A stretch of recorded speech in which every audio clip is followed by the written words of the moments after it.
Olá, estudante! Continuando a nossa semana de acolhimento do ciclo 2, quero lembrar que o PET 2 está disponível para download no site estudeemcasa.educação.mg.gov.br.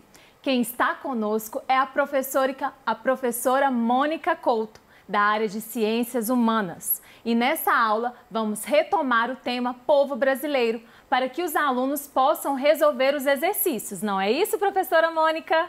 Olá, Dani. Olá, estudante do 4º ano. Então, ganhamos mais um fôlego para retomarmos o tema que estudamos ao longo de nossas aulas, o povo brasileiro. E para você relembrar aqui comigo o que a gente viu ao longo desse período, trouxe então os temas principais. Falamos sobre o povo brasileiro. Quem somos nós, os brasileiros? Somos um povo de uma herança cultural bem diversificada. Podemos citar pelo menos 3 povos: os indígenas que aqui viviam, os africanos que para cá foram trazidos e os europeus que chegaram nesse território numa condição de colonizadores. A gente disse também de outros fluxos migratórios. Quem foram esses outros povos? Quando chegaram os japoneses, quando chegaram os alemães, quando vieram os italianos? E dissemos também sobre o Brasil a partir de uma linguagem da geografia, que é o mapa. Então, conversamos um pouco sobre a diferença de mapa físico e mapa político. Mas para hoje, eu trouxe uma proposta diferente. Eu te convido a jogar comigo e vou convidar a Dani também para esse desafio. O nosso jogo vai ser um jogo bem simples de falso ou verdadeiro. E como você deve estar aí se perguntando, todo jogo tem regras. Então vamos às regras. Quais serão então as nossas regras? Você terá 5 informações para observá-las e classificá-las como verdadeira ou falsa. Você terá que fazer essa leitura com atenção. Eu e Dani vamos te dar em média uns 20 segundos, talvez menos, para que você possa fazer a leitura dessa informação e então definir se ela trata-se de uma informação verdadeira ou falsa. E aí eu te convido a pegar uma folhinha aí rapidinho para fazer a anotação dessa sua resposta, porque ao final do nosso jogo vamos conseguir perceber o que você já sabe e o que ainda é preciso dar aquela estudadinha ou registrar para conversar com seus professores e colegas. Então, vamos carregar o nosso jogo? Primeira pergunta. Consideração: o Brasil é considerado um país miscigenado? E aí? Então, anotou aí a sua resposta? Vamos certificá-la e conversar um pouco sobre esse aspecto? O que seria então essa miscigenação? É uma afirmativa verdadeira. Lembra que aqui, retomando os conceitos que vimos nas nossas aulas, eu disse que somos um povo de uma herança cultural bem variada?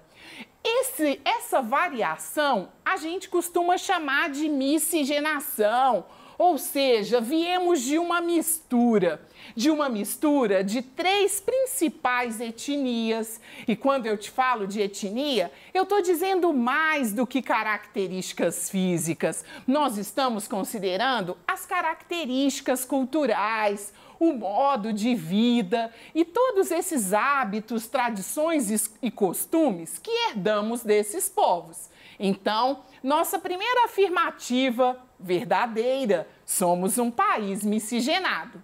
Vamos para a próxima afirmativa?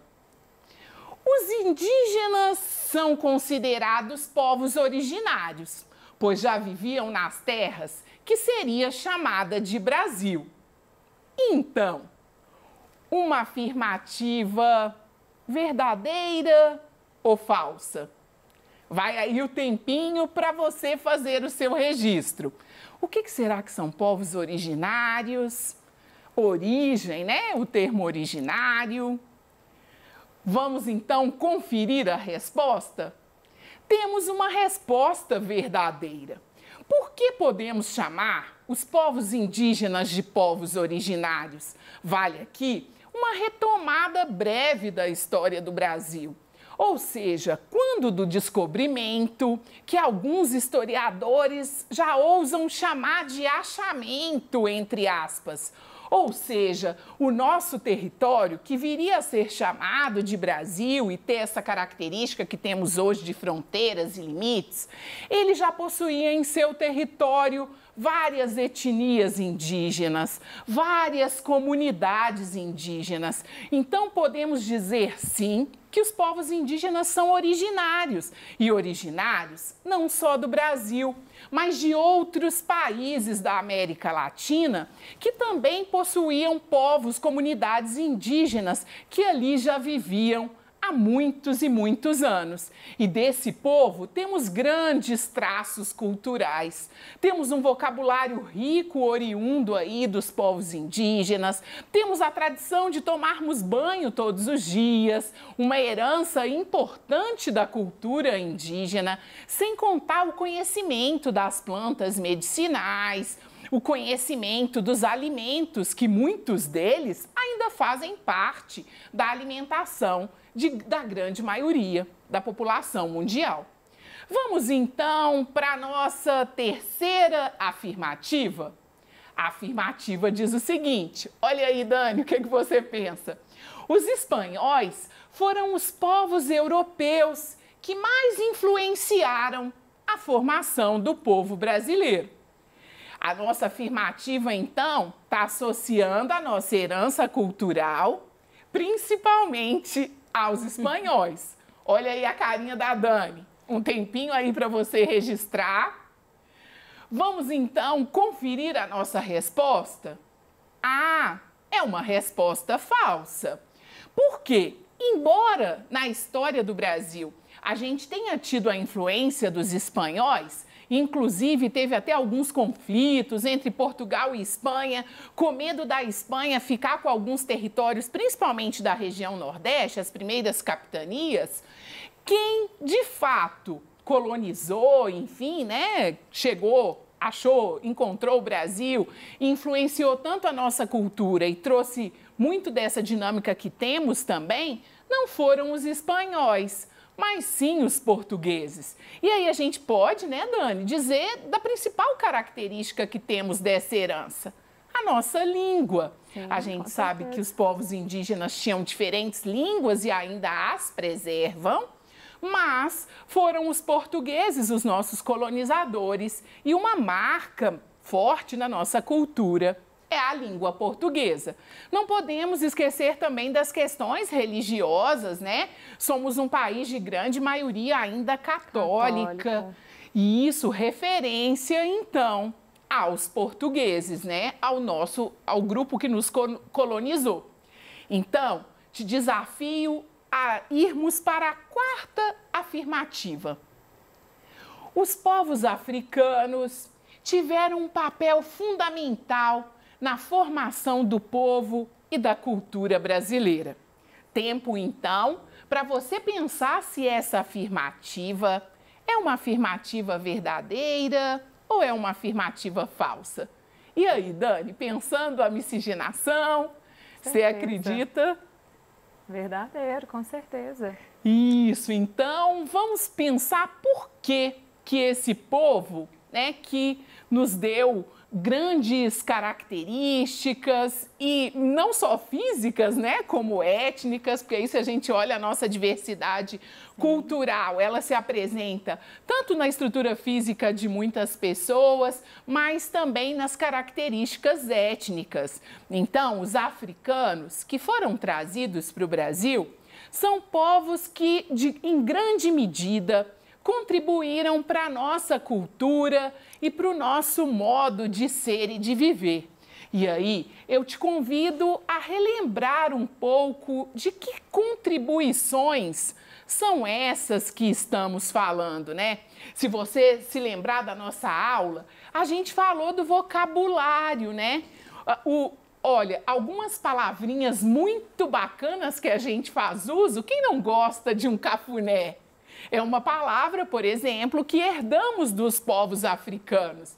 Então, temos muito dessa cultura. E quem não gosta de um bom acarajé, de um bom vatapá? E quem não gosta de uma boa feijoada? Olha quantas características, então, herdamos desses povos africanos. E tem coisas mais importantes e também tão relevantes quanto o vocabulário, quanto a culinária. A gente pode destacar as religiões. Quantos de nós brasileiros somos da matriz religiosa do candomblé, por exemplo? Olha o quanto fomos influenciados e como temos direito a essa diversidade, né? Você, enquanto cidadão brasileiro, então, tem direito a fazer escolhas, ou seja, viemos de uma miscigenação, de uma mistura, que te permite fazer a escolha da religião que te melhor convier, né? Que tem a ver com a sua história de vida e de família, ou até mesmo de escolher não ter religião e ter outras formas de acreditar e de viver tão bem quanto as pessoas que a possuem. Mas a gente precisa ressaltar também um esporte que é dança, que é ritmo, que é a capoeira. Uma outra forma, né, de manifestação cultural, e aí quando a gente pensa as nossas escolas, quantos dos nossos municípios não têm a tradição das rodas de capoeira? E podemos dizer dos diferentes ritmos, né? Dos africanos herdamos essa diversidade de ritmos, o afoxé. Então, são muitas as manifestações que nos aproximam e que nos tornam brasileiro.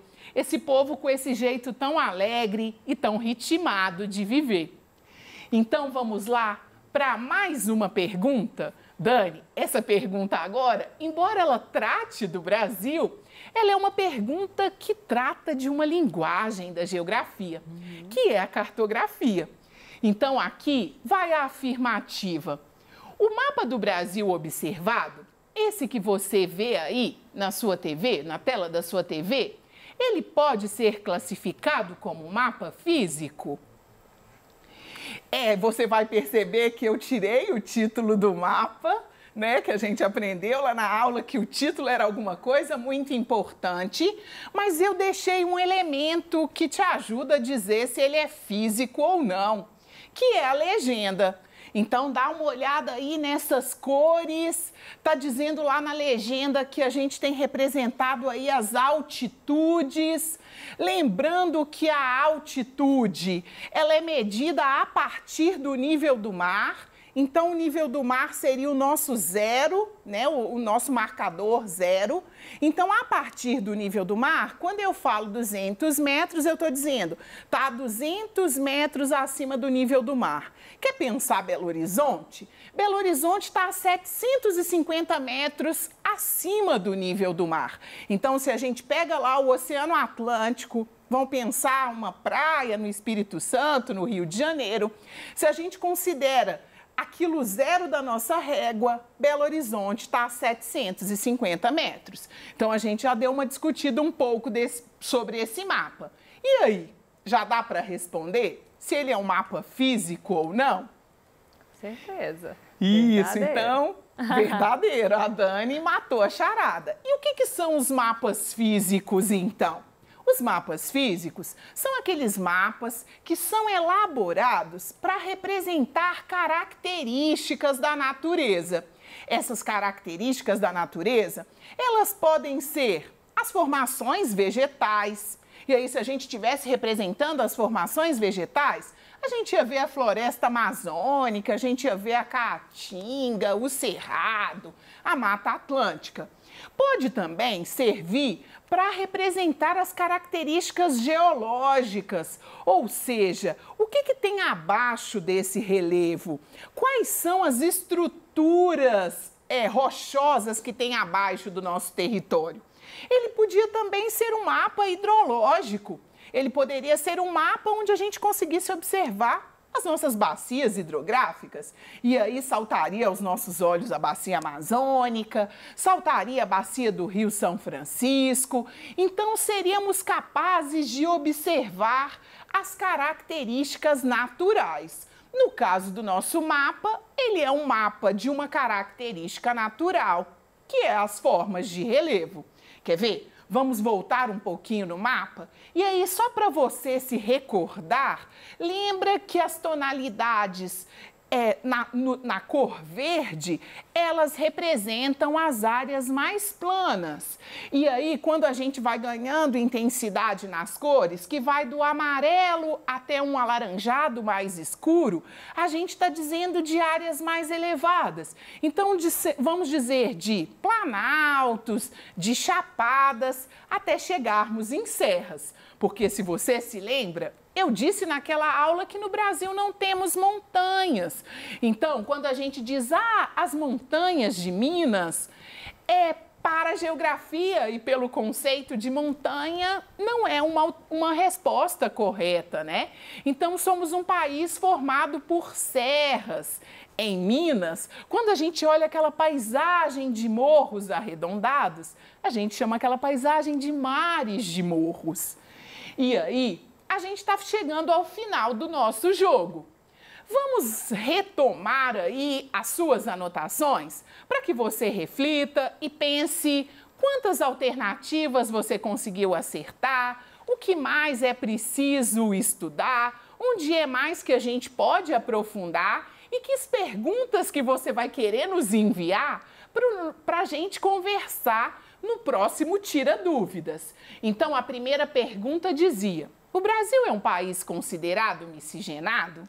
Verdadeiro. Verdadeiro. Por quê? Somos uma mistura de principalmente 3 povos: indígenas, africanos e europeus. Os indígenas podem ser considerados povos originários? Verdadeiro. Isso. Por quê? Porque eles já habitavam esse território que posteriormente veio a ser chamado de Brasil, que por eles, inclusive, era chamado de Pindorama. Os espanhóis foram os europeus que mais influenciaram a formação do povo brasileiro? Não, foram os portugueses, é falso. Isso, não foram os que mais influenciaram. Em alguma medida, eles chegaram no território, mas quem de fato colonizou e criou toda essa nossa história, os reinados que você estuda lá com as professoras de história, foram os portugueses. Os povos africanos, então, tiveram um papel fundamental na nossa cultura? Verdadeiro. Sim, né? Somos esse povo do ritmo, esse povo dessa comida forte, né? Dessa espiritualidade. Então, sim, temos grande influência dos africanos, física e étnica, né? O mapa do Brasil observado pode ser classificado como um mapa físico? Sim, verdadeiro. Sim, ele representa uma característica natural, que é a forma de relevo. Então, para te inspirar a pensar e a conhecer mais sobre esse nosso país, esse país tão diverso e com tanta riqueza, vai aqui um GIF com um trechinho do nosso hino, né? Gigante pela própria natureza. E que hino belíssimo que descreve um pouco dessa força de sermos brasileiros, né? E dessa diversidade cultural que nos faz um país de dimensões continentais. Eu agradeço a ajuda da Dani, eu agradeço a sua atenção e até a próxima aula.